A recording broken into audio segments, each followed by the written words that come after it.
This podcast was inspired by an internship with the Museum of Motherhood. Please visit mommuseum.org for more information about the museum, to find out how you can get involved, and to help us strengthen our wonderful community of mothers. Again, that is mommuseum.org. Thanks for listening.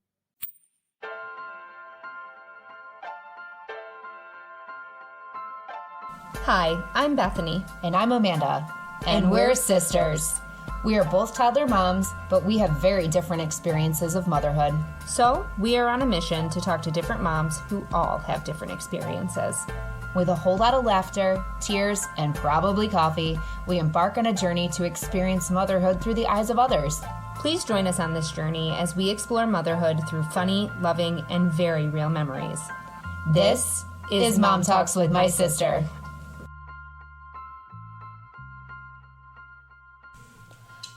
Welcome. Hello, welcome back to Mom Talks with My Sister who doesn't have a voice. So I was going to say, welcome back to Mom Talks with My Sister, but my one sister is only half here. I'm literally a half a person without a voice. You are. Some might say they like you better this way. Ouch. I'm just kidding. I'm just kidding. I want you to feel better. I feel bad. You know, there was, when I worked in veterinary medicine, which I don't anymore, but when I did, I had a client specifically ask not to work with me because she did not like my voice. Rude. I swear to God, Ew. I'm not even kidding. I went into this client's room and I was like, "Hi, I'm Bethany. I'm going to be helping you out today with your cat." And she was like, and I had a normal voice at this point. Like, let's not talk about this monstrosity that is current. And she was like, "I'm sorry, but can you like whisper?" And I was like, "Yeah, not a problem. My name's Bethany and I'm going to be helping you out today." And she was like, "Can you get someone else? I just really don't like the tone of your voice." And I was like, I cannot even begin to imagine saying that to somebody. I know, because now I understand. This is not Fran Drescher. Let's just like you know. I mean, a little bit right now it is. Well, yeah, Mr. Sheffield. That's funny. But, you know, and I understand. Nothing against Fran, though, because I really do like her. I think she's really funny. So she's great. But just, and I understand some people are like, "Hey, you know, my cat is a little skittish. Like, move slow, talk slow, be quiet." Right. For sure. I get that. I worked in veterinary medicine for 10 years. But nope.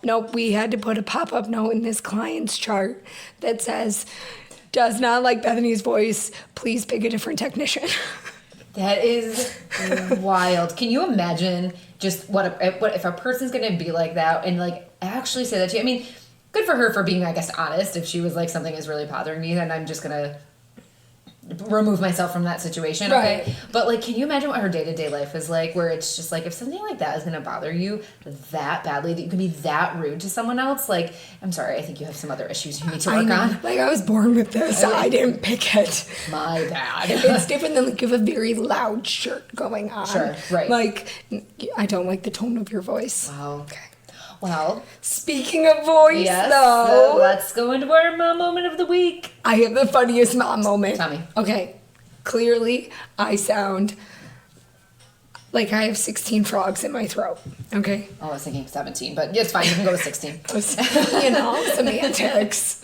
But so yesterday I was trying to talk to my son, and I was like, "Buddy, say Eleanor." Eleanor is our dog's name. And he's getting so much better. And he says her name. It's so cute. He says, "Eleanor, Eleanor."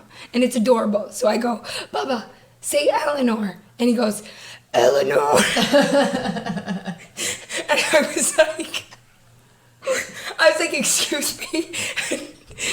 Ryan, my husband, starts cracking up. And I'm like, "Are you making fun of me?" And he goes, "Eleanor." So for the rest of the night, he is walking around the house making fun of the way that I sound. Every time I would ask him to say something, "Baba, say fork, thok." Do you know what this reminds me of?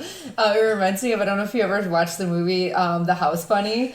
And she has to say people's names like that to remember them, and it's something she just like randomly does, like in the movie. So she's like, Samantha, like, and so, like, say Samantha, she's like, Samantha, like, this is what this is sounding like. I swear to God, that's what he's doing all night.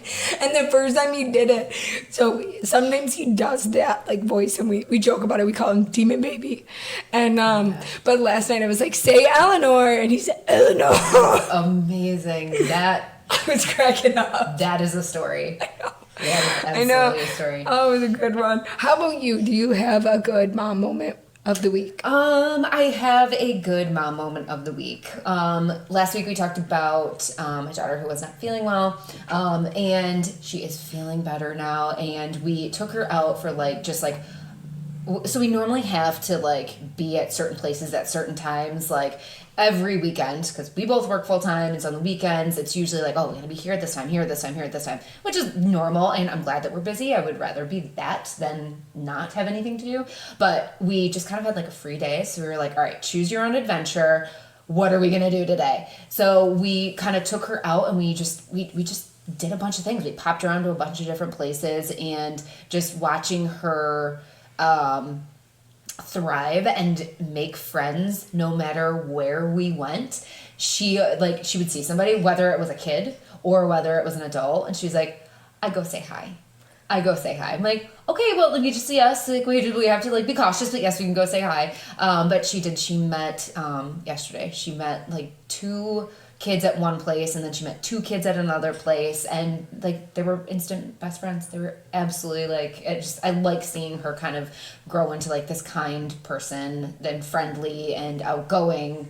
I don't know, just human that she's turning out to be, and I'm very proud and very, very happy. I love that. Thank you. My son,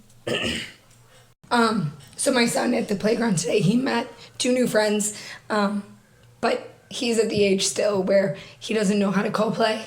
So he just kind of like, if they had a ball, he wanted it, so he'd go over, and I'm like, we didn't even bring that ball. That ball belongs to that child.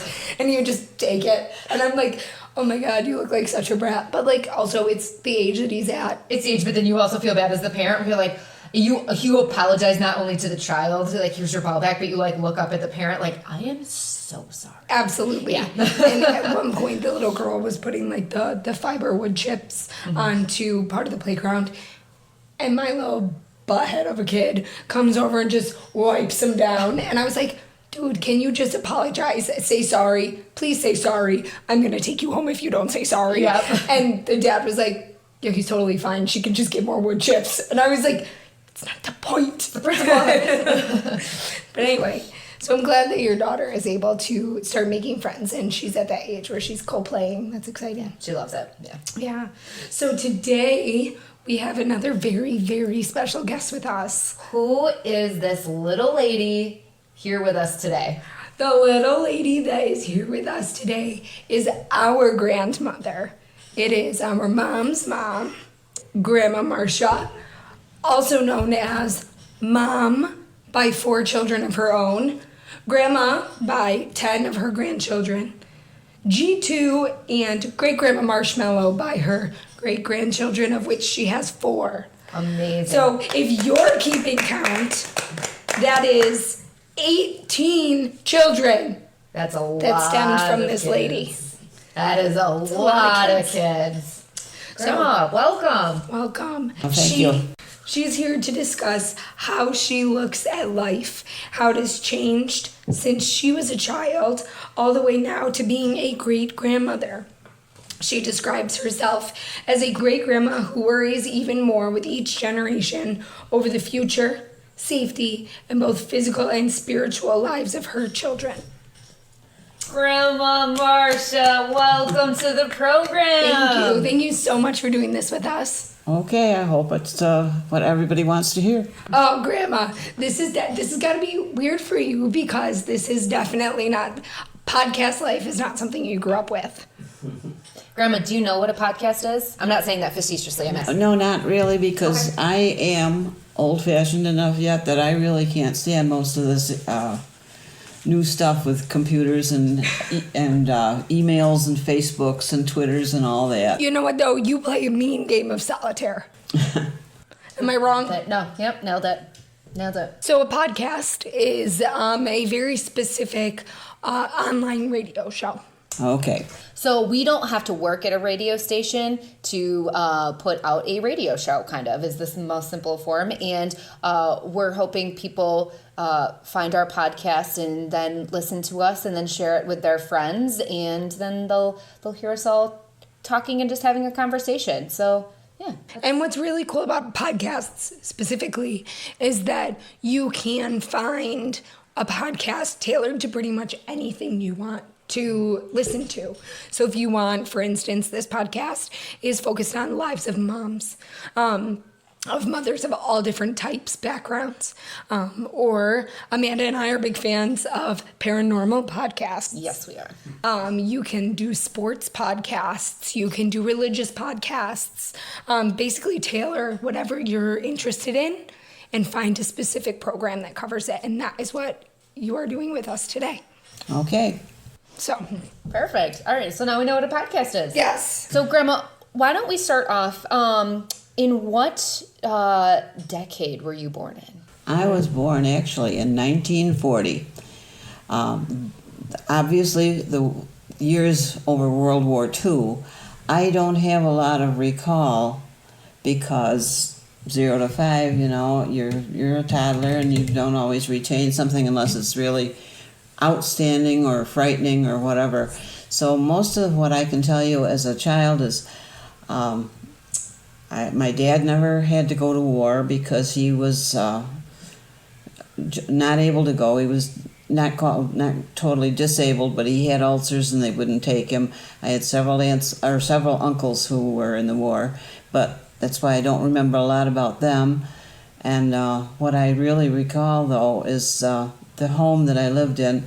I lived right next door to my school, right across the street from my church, and our little town, little hamlet, if you'll call it that, I believe, is it was just up and down the street. The kids could go, and we never worried about where they went because it was such a nice time.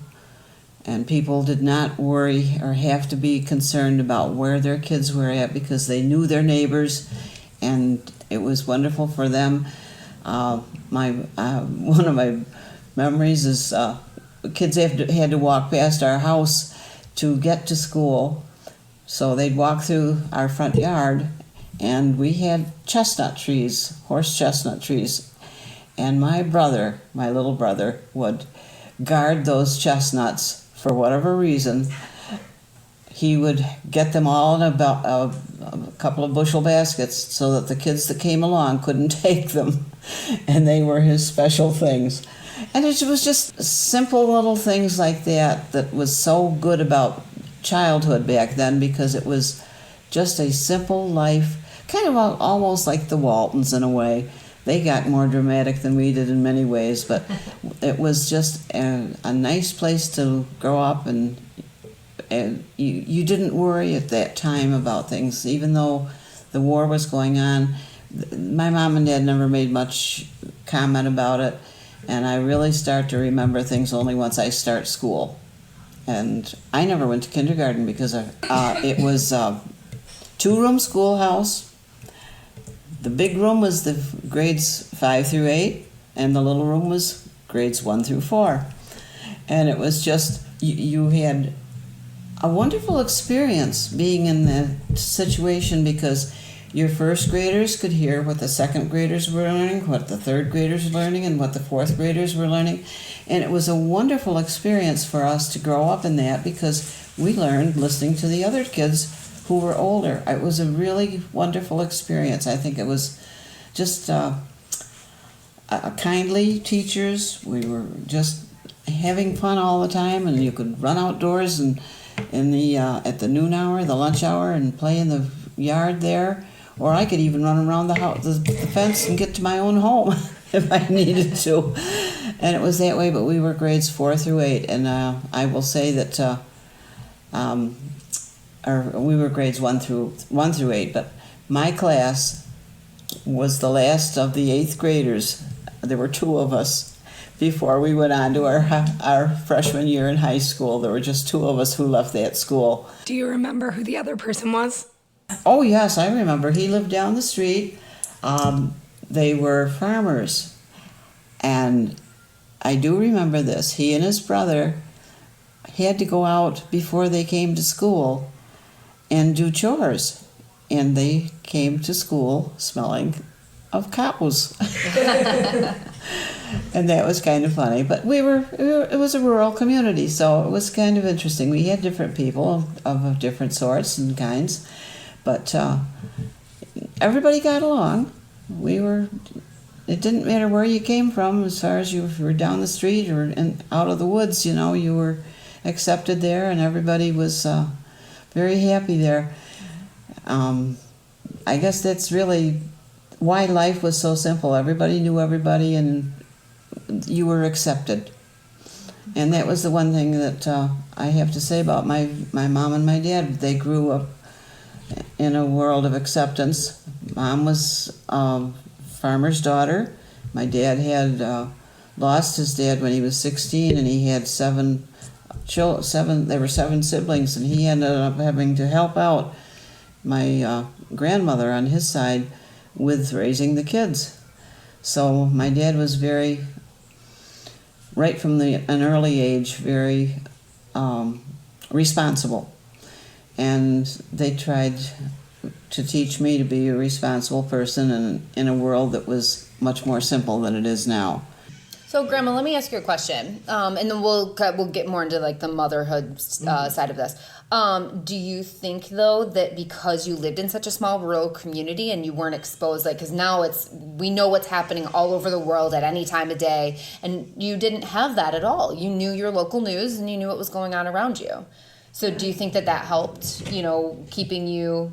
I'm pretty sure. Yes, I'm pretty sure that probably had a great deal to do with it, because you checked on your local news, and you'd sit down in front of the radio and listen to the news in the evening with your mom and dad maybe, but it didn't affect us like it does today, because not only are you hearing it all the time on everything, Facebooks and phones and your computers and television and radio, you're surrounded by bad news, because that's what is being told.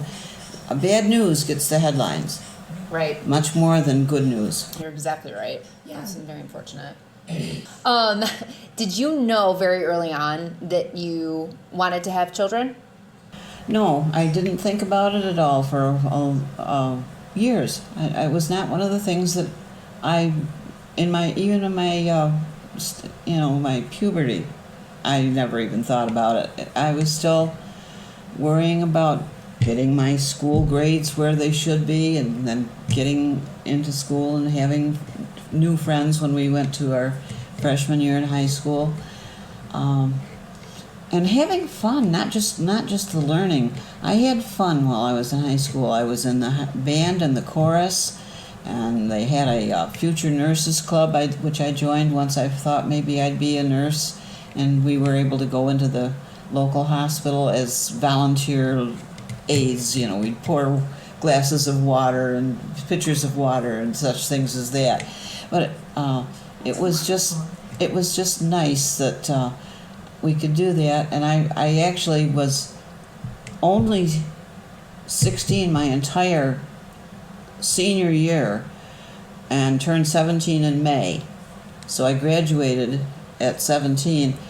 And because I didn't know what I wanted to do, we were even allowed to take a postgraduate course, which I did, and took myself some math that I probably would never have taken, but it was something that was open to me, and I took my 4th year of Latin. So that last year when I went back to school, we were allowed to do it, and it was done free. You could do it. So I did, and finally by the end of that year I had done enough with the volunteer at the local hospital that I thought, yeah, I've got a couple of nurses in my family and my aunts and such, so I said, I think that's where I'm going to go. So then So you kind of weren't thinking about children. You were focused on your career, and then you went and you got into nursing, and then you did get married. And when you got pregnant, were you trying to get pregnant, or was it oops, we're pregnant, or was it? Yeah, it's an oops. Most are, right? I just I don't know why I didn't worry about it. It just it was okay. This is what's supposed to happen, and I guess I will be happy with it. So I had my first child when after I was out of school, obviously, but I was working full time, and I became pregnant. Got that baby, and then came along with the second one year later. Well, So can we talk about your that first one really quick? Yes. Cool little tidbit on your first one. You share a birthday with your first and your oldest son. That's right. right. Talk about a birthday present. That's right. Yes, that was the one thing I remember as we were being driven to the hospital. I said, they're going to send me home because they're going to say I'm trying to have this baby on my birthday. But he came along anyway. So then you had him. And what year was that? And how old were you when you had your first?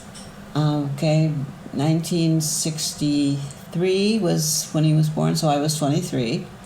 And then my daughter came along in 1964 when I was 24. Big shout out to our mom. Our mom. Hey, mom.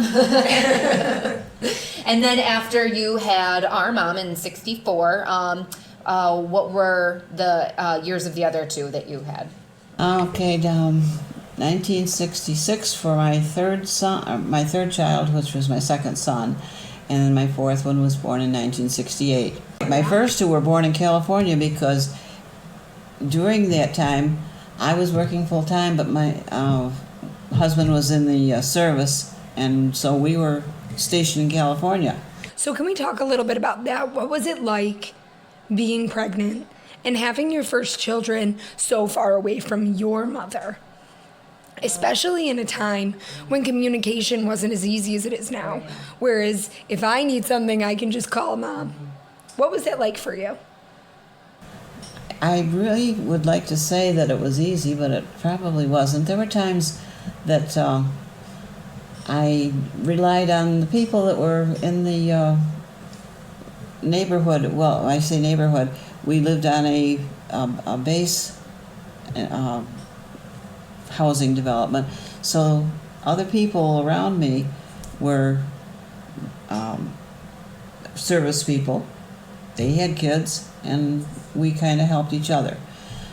And I guess that maybe I was just too dumb to think that it was tough. I don't know, but it was neat. I mean, they were good kids. I mean, it just seemed like it was okay. It was the way it was going to go and the way it was going to happen. I did make a trip home by train to see my parents at one point with the kids, and eventually we were back. When he's finished service, my husband at that time finished service, we did move back to New York State. So then I was happy to be back and see my parents and let them see their grandchildren grow up. That's really cool. That's really cool. I think this is going to be a really eye-opening conversation for, I think, our listeners, but also for us, because some of these questions are things that I feel like you without just grow up with grandma. You just grow up with grandma, right? And this is just what you know, and and so I think taking this time is really special for the two of us to be able to answer some of these questions that I think this podcast is allowing us to ask, or we otherwise wouldn't have known about. Right, thought to be what was it like as a mom across the country from your own? So you did a train ride from California to New York State with two children. Yeah, that was a little tough. You think? I take my kid 10 minutes down the road to the park, and I'm like, this is the worst experience of my life. Yeah, the big thing too back then was car seats were not a big thing either, when you stop and think about it.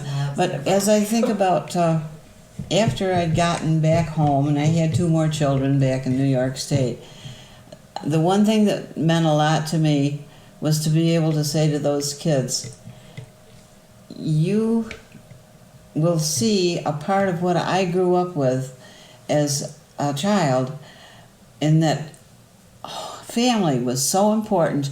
My grandmother and my grandmother and grandfather on my mom's side had Christmas, and all the family came on Christmas Day. And then my grandmother on my dad's side, we had a second Christmas on New Year's Day with his side of the family, and it was wonderful. It was the best fun as I grew up, and I would describe it to the kids as to how much fun it was to have all this big family and have especially New Year's Day. I really remember when on my dad's side, and being New Year's, there would be football game on. We'd have our turkey dinner. The guys would get all filled up with their turkey.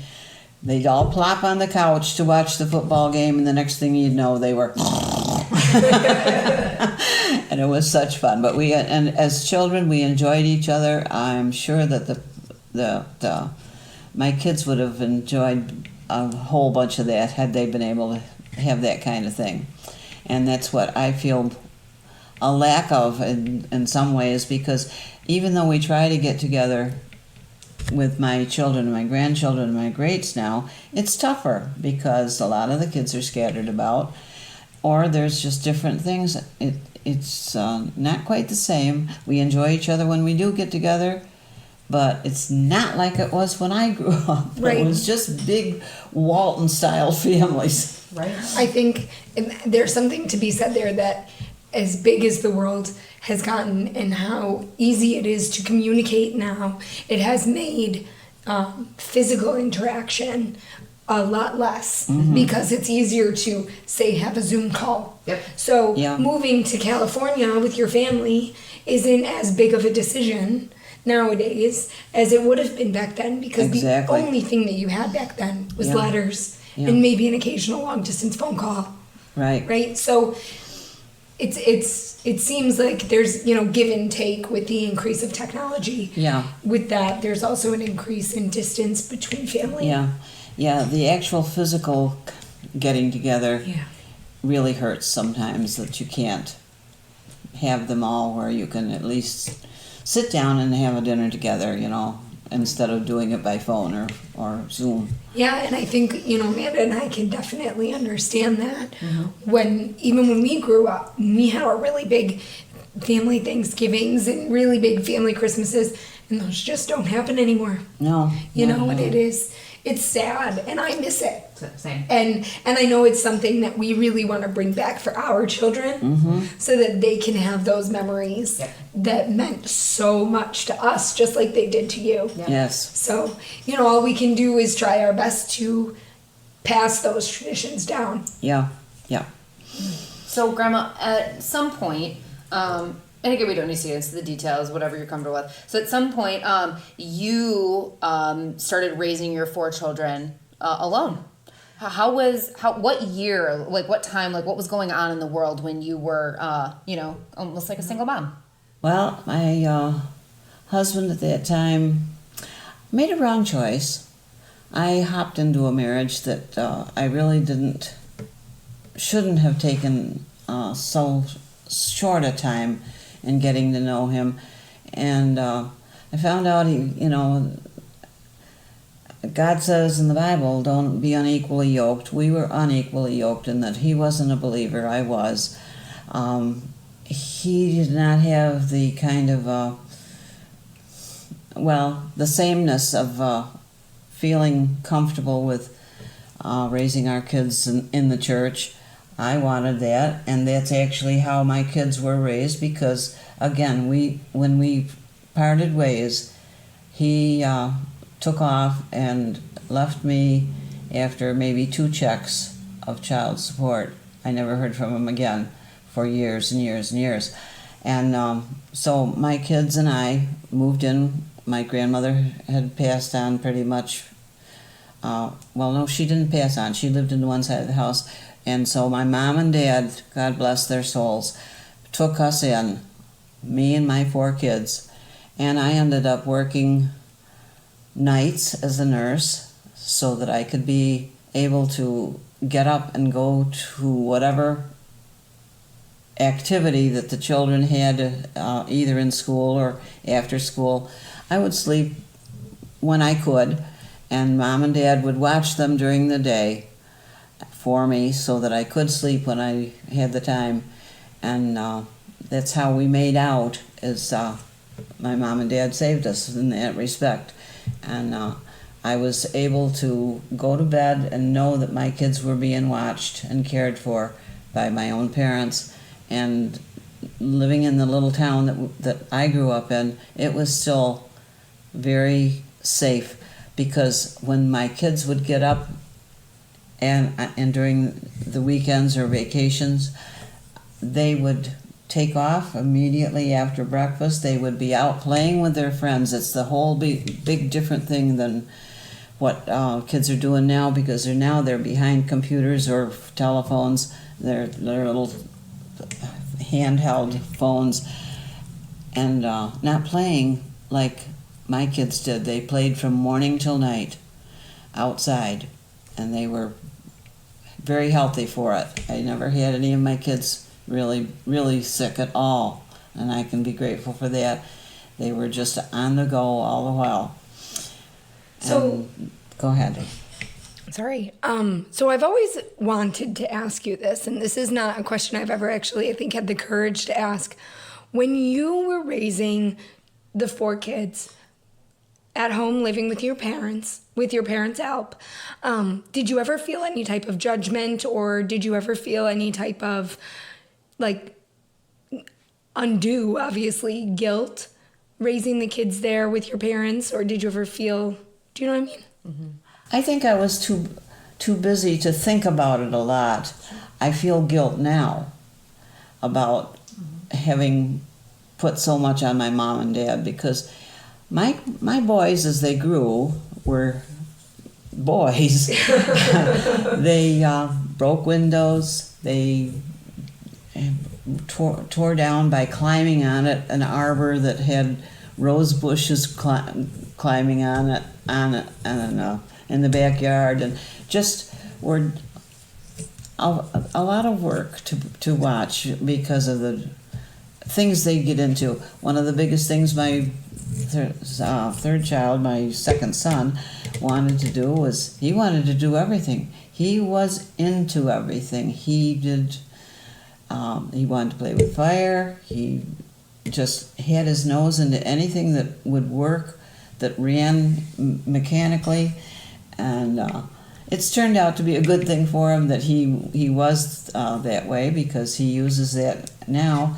But he was extremely busy, and my daughter probably got the most help of any of them all, because of the fact that, being the only daughter, when she was about 5 years old, there were in the little town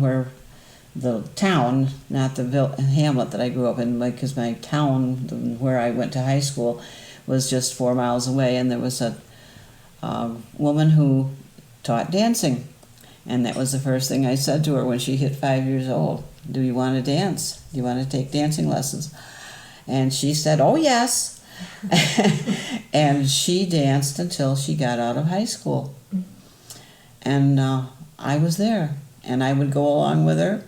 My mom and dad had the boys, while I took her down to her dance classes, and I'd sit there and I'd write her dance steps out, and I'd dance with her and help her get her dancing down, so that when it came time for recitals, she was well versed in what she had to do.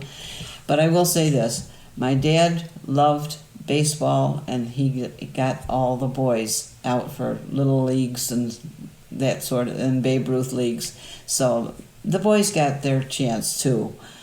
And the kids really never said they missed a dad, because my dad took over very nicely.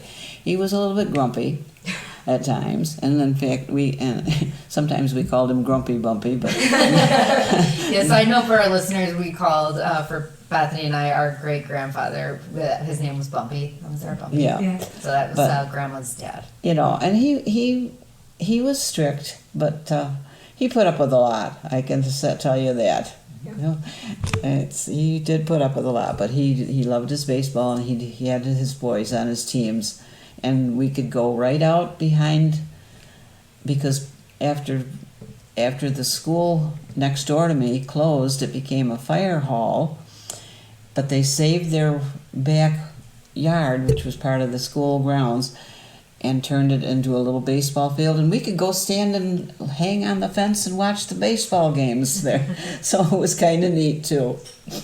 So being a mom was easier for me because of my mom. That's great. Isn't that amazing how I think, looking back at the things that Bethany and I have said, the things that our mom has said, and now the things that you're saying, the generations of being a mom is easier because I had my mom. So I really think that goes to show, if you are somebody that is lucky enough to have your mom, have a present mom, with you, it's like a big community where you don't realize until you become a mom just how important your mom is. Yeah, and I think too, along those lines of, if you're lucky enough to have your mom, I mean, that makes it obviously so much better. But when you don't have your mom, finding a community of moms to be that guidance is so important too. Because one of my best friends, her mom passed away before she became a mom, and I don't know what that life is like. I don't know what it's like to raise my son without my mom. So I can't imagine that, so definitely. But she has a great community, like, of moms that she learns from, and then she has people that she can reach out to, and she's not alone. But I'm sure that it's different, and I know for a fact that if she could, she would have her mom here any day. Oh yeah, I'm sure. Yeah, I'm sure. So it's funny that you bring up the fact that you worked so that you could go to the kids' stuff during the day, because that's one of the stories that our mom tells us, and how much she appreciated that from you. And I don't know if you know that it was recognized as deeply as it was, but I know that was a big part of Mom's life. And the fact that you wrote down her dance steps also did not go unnoticed. Amazing. Because that is a story I have also heard from Mom throughout the years. So you did what you had to do, and you made it work, and you raised some awesome kids. You nailed it. Yeah, one of the steps I still remember is probably one of the first ones that she ever learned was flap, ball, step, ball, step, ball, step, flap, ball, step, ball, step, ball, step. And I used to dance it. I wish I could do it anymore, but now my arthritis won't let me. It's still there, though. The important part is you remember it still, which is amazing. So what was it like when you first got the call or the face-to-face interaction with Mom that she was pregnant with your first grandchild? Do you remember that moment? Well, it was while I was out and away.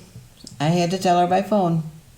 So I felt at the time, working.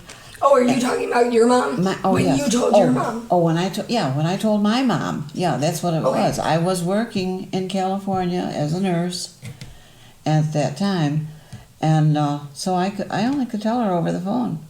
And what was that like? What did you say to your mom, and how did your mom react? Well, my mom was always kind of on the calm side, and she kind of took things as it happened. I think probably she felt bad, but she never said so. She never made me feel that way, but knowing in my heart, I'm sure she took it to heart, and I feel that I probably disappointed her by not being around for her to follow through with this. Yeah. So how did you react when you found out our mom was pregnant and that you were going to be a grandma? Oh, wow. Oh, wow. That's about it. Oh, wow. Well, it was, thinking, gosh, now is she going to have a boy like I had first, or is she going to have a girl? And I was pleased it was a girl, but I thought, it's always nice to have a big brother, too. And I kind of felt bad for her in a way. And but I think it was, because where I was 3 boys and a girl, you were 3 girls and a boy on your side. So I am Grandma's oldest grandchild. So even though Grandma has 4 children and a son that's older than our mom, I was the first. And I do, Grandma, have very, very fond memories of you helping to raise me, because our mom had her mom, which is you. And I remember I have very vivid memories from when I was a kid and spending time with you and loving and just cuddling up on your lap. And yeah, I think we've talked about this before, but I have very early memories. Yeah, I'm one of those cuddling's people the best. Yeah. Cuddling is the best. Yeah. And now my daughter loves to cuddle with you. There's nothing like a grandma or a G2, a great grandma cuddle. Yeah. 100%. I know I used to cry when Grandma would leave. I would stand at the front door and cry. Oh, and Bethany, I do remember that. Too, it broke my heart to leave because you'd be right in the doorway and you'd cry and I'd go home crying. Oh, that's the worst. So, Amanda, I have a question for you. Okay. As we sit here and we interview our grandmother, is it just me, or don't you just feel like grandmas are grandmas forever? Like they were always a grandma, right? Right. Like, yeah. Then one day we're going to be grandmas, and then our grandkids are going to be like, you were always a grandma. What do you mean you were a child? You were right. And that you were a mom. Like, no, you weren't. you were a You grandma. were a grandma. Like, so hearing these stories about your past and your childhood is so much fun for me, because it's just like, you've always been my grandma. Like, I don't know. It's like when you first see a teacher out of school and you're like, I thought you lived at school. You're a teacher. Like, I saw one at the grocery store once and I was like, This is weird. this is wrong. You don't belong at the grocery store. Get back to the classroom. Thank you. Yes. So it's kind of like that. It's like opening the doors to something that you don't think about often. Yeah, that's looking a at really the good tree of life there. Yeah. That's a So our brother had the first great grandchild. Yes. What was that like for you? Wow, again, I guess. I couldn't. It was hard to believe, This. I mean, I know that. You two were old enough to have a child, but he beat you to it, and I thought, wow. And it was just neat to see that that he loves his little boys just like I loved you kids, and it's nice to see the love coming out. It's a wonderful thing to see, not only in moms but dads. Yeah. Absolutely. Especially for you, because your husband left. I think seeing dads love on their children probably means a lot as well. Oh yeah, it's one of the most important things that I can see with the children is to see good dads. I'm so happy to see that. It makes me feel really more assured of things when I can see good dads and their love of their kids. And so it's a wonderful thing to see. I think that is a very important point to bring up, because although this is a mom-focused podcast, it is, and everybody thinks of, unconditional love from moms. It's very important too to bring dads into the conversation and talk about how important love from both parents is. Both parents, it's extremely so, very much so. I think you're going to have happier kids to have both a mom and a dad who show their love for their kids, as well as the fact that they can show discipline in love. And that's an important thing too. Discipline is one of the things that can be handed out in 2 different ways, and the discipline with love is the most important, but the discipline where it's like in absolute fury or whatever is not good. You need to discipline with an explanation. And I think it means a lot coming from a dad or a mom if there's no dad, but definitely you've got to discipline with good reason to why this is important for you when you're growing up. You need to know this is right and this is wrong. And I think you'll have better kids for it. And I think that's, again, family is important. Family is very important. Very important. I think so, for sure.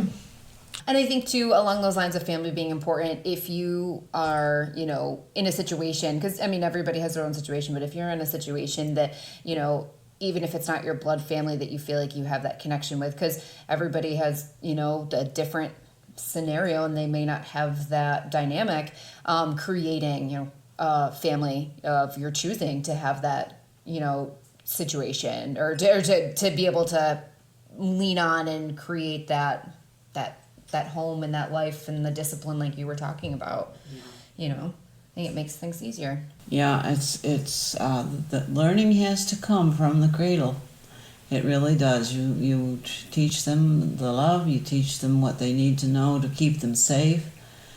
And because my oldest son did get into a bit of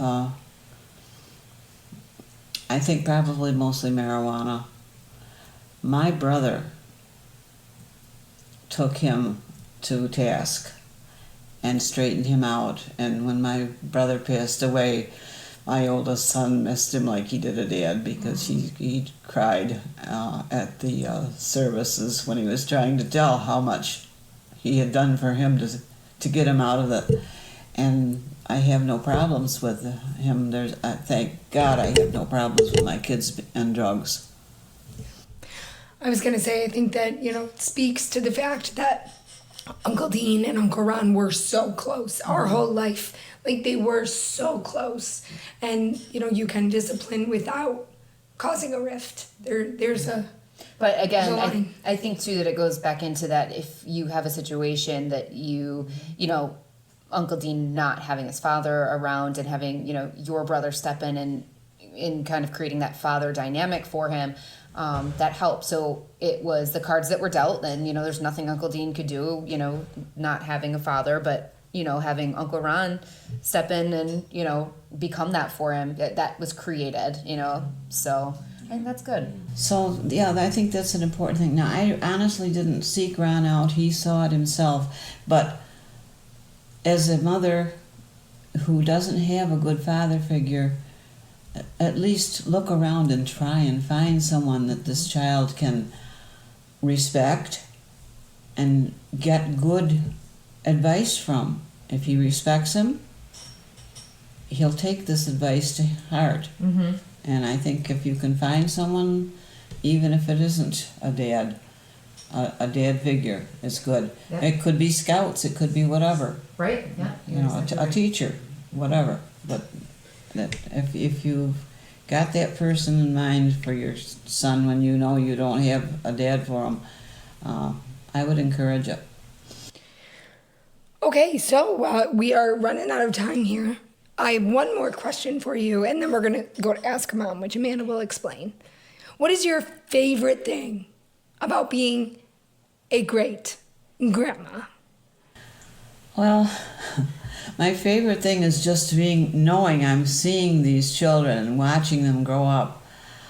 And the hardest part is to think about, I'm not going to be here forever.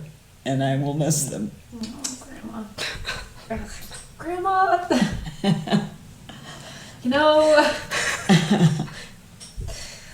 But Grandma, you will always be here. You will always be around them. And we're not even going there. We're not gonna cross that bridge, Grandma. We're not gonna.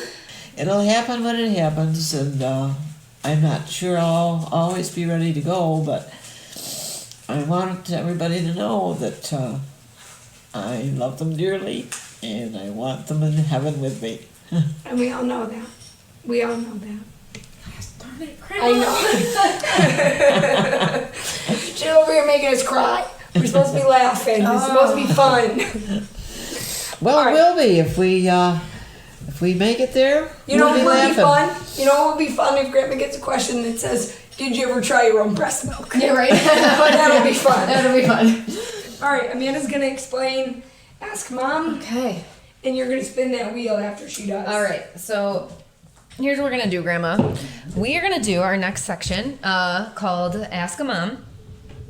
And what this is we have had our friends of friends submit questions, and these are questions from people that currently do not have children. And they want to know certain answers to certain questions that we don't know what they are. They want to know advice from a mom and how a mom would answer that question. So we are all going to answer. It's going to be a quick answer. So what we're going to do is we are going to have you spin that fancy wheel right there. She didn't hesitate. She was like, all right, let's do this.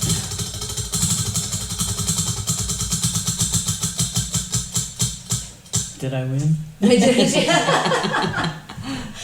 Ooh, question 1. Question 1. All right, Grandma. All right. So, question 1 comes from Haley. She's 23 years old, and she does eventually want children.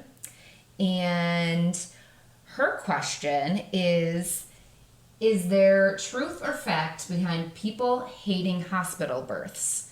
To clarify, I mean people who do not approve of the process of a hospital delivery. So actually, I can jump in and answer this one. A very good friend of mine, my hairdresser, Leah, she was not into doing a hospital birth at all. Now, as far as there being truth or fact behind it, I don't know if there's truth or fact behind it. I think it's a personal preference. But Leah did 2 home births, and the first one she did, she said it was terrifying because she's like, what happens if something goes wrong? Right. But she also had this idea in her head, and I don't know where it came from or why it was there, but she has a fear of hospitals as well, and a fear of trusting hospitals. So that was there. So she had this kind of internal battle of, do I do something that I don't trust?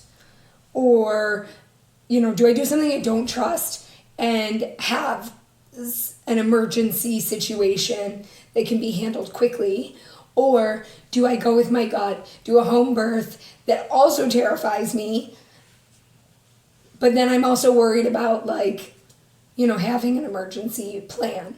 So I think it's not necessarily a truth or a fact as much as it is an experience or a thought process. Because another friend of mine had one hospital birth, which was terrible. She had a horrible experience. From the beginning, it was very, very bad. And then she did a birthing center for her second, and she said it was an amazing experience. She was in and out, and she loved it. So now she really recommends birthing centers to people. Mm-hmm. But again, I think it's personal preference. I think that's a good answer, and I'm actually kind of interested to hear your take on this because, Grandma, you are a nurse. Not saying that you were ever a delivery nurse, but you are a nurse, and you've been a nurse for your whole life. And I think part of this question is probably much more modern day, because now, rather than, I'm sure when you gave birth, it was when it's time, and you give birth, and if you can make it to the hospital, great, and if you can't, then you're having the baby at home. Where I think now, people, they make, some moms choose to make a plan to do it at home, or, go to a birthing center and have a doula, things like that. So what are your thoughts, I guess, just on? Well, having been a nurse, and I did work in the obstetrical department I've even delivered a baby that came in because it was a small hospital, and these people came through the emergency room and couldn't make it upstairs, and I've been there for births right there in the emergency room. But my personal preference, obviously, having been a nurse, is I feel that a hospital is probably your best place, but I would not say to you, if your doctor has approved right along that you are healthy, you don't have a problem here, there's always something that could come up that might make a difference. You can't always wipe out all possibilities, but I think it's a matter of personal preference is okay as long as your doctor's okay with it. You know, if he had some qualms about it, then I might consider, you know, just hospital if he had some good reasons. Sure, depending on if you're high risk. I'm actually really glad you got that question. And I mean, truly, these questions are all, every week that we do this, they are all random. And I feel like that is a really good question to ask a nurse. So that worked out really well. Yeah, absolutely. Well, Grandma, thank you so very much for stepping out of your comfort zone a little and recording a podcast with us. Yes. Is there any one last piece of advice or anything that you want to share with our guests before we let you go for the day? I think that motherhood is a blessing. Hopefully most people can be raised with that in mind as from the childhood right on up, that it's a good thing. I know there's kids who have had bad experiences from bad parents possibly, or a lost parent or whatever, but I think that motherhood is a true blessing, and it was given to us by God. I love that, Grandma. I love that. Well, thank you so much for joining us again. We will we will talk to you, and you'll get this really bad voice at least one more time next week. Thank you for joining us. Love you. Love you. And I love you right back. Thanks. Bye. Grandma, that was awesome. I loved it.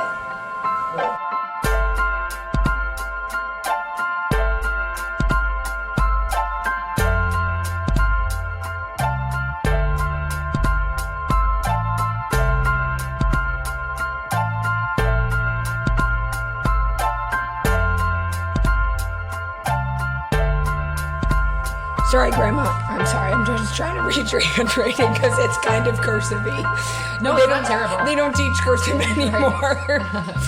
Okay.